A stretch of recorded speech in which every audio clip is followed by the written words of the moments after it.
அனைவருக்கும் வணக்கம். இன்றைக்கி நம்ம பார்க்க போகிறது சூப்பரான கருப்பு உளுந்து தக்காளி சட்னிங்க. இந்த சட்னி கிராமத்து முறையில் செஞ்சுருக்கிறேன். ரொம்பவே டேஸ்ட்டாக இருக்குது. இட்லி தோசையோடு தொட்டு சாப்பிட அவ்வளோ சூப்பராக இருக்கும். குழந்தைங்களுக்கு கொடுத்து பாருங்கள், விரும்பி சாப்பிடுவாங்க. இதில் நிறைய ஹெல்த் பெனிஃபிட்ஸ் இருக்குது. இந்த கருப்பு உளுத்தம் பருப்பில் நிறைய ஆன்டி ஆக்சிடென்ட்ஸ் இருக்குது. ஹை ஃபைபர், ப்ரோட்டீன் ரிச் இருக்குது. இதில் அயன், கால்சியம், பொட்டாசியம், பாஸ்பரஸ் அதிக அளவில் இருக்குதுங்க. 1 table spoon oil, 3 table spoon கருப்பு உளுந்து, இதில் கருவேப்பிலை சேர்த்துட்டு நல்லா வதக்கி விடுங்க.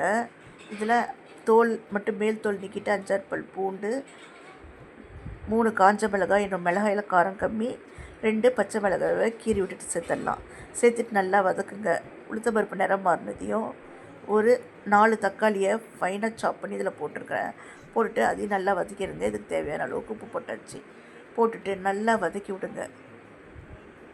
இந்த உளுத்தம்பருப்பு சாப்பிட்டு வந்தீங்கன்னாக்கா ஹேர் க்ரோத் ஆகும், ஹேர் லாஸ் ஆகவே ஆகாது. இதில் ஒரு கைப்பிடி கொத்தமல்லி தழை சேர்த்துருக்குறேன். நல்லா ஆறிடுச்சு. நல்லா கொரப்பாக அரைச்சிட்டு வந்துடலாம். இதுக்கு ஒரு தாளிப்பு கொடுத்துடலாம். 1 டீஸ்பூன் எண்ணெய், கடுகு, உளுத்தம்பருப்பு, கருவேப்பிலை சேர்த்துட்டு ஆஃப் பண்ணிவிட்டு நம்ம அரைச்சி வச்சுருந்த அந்த சட்னியிலே சேர்த்துடலாம்.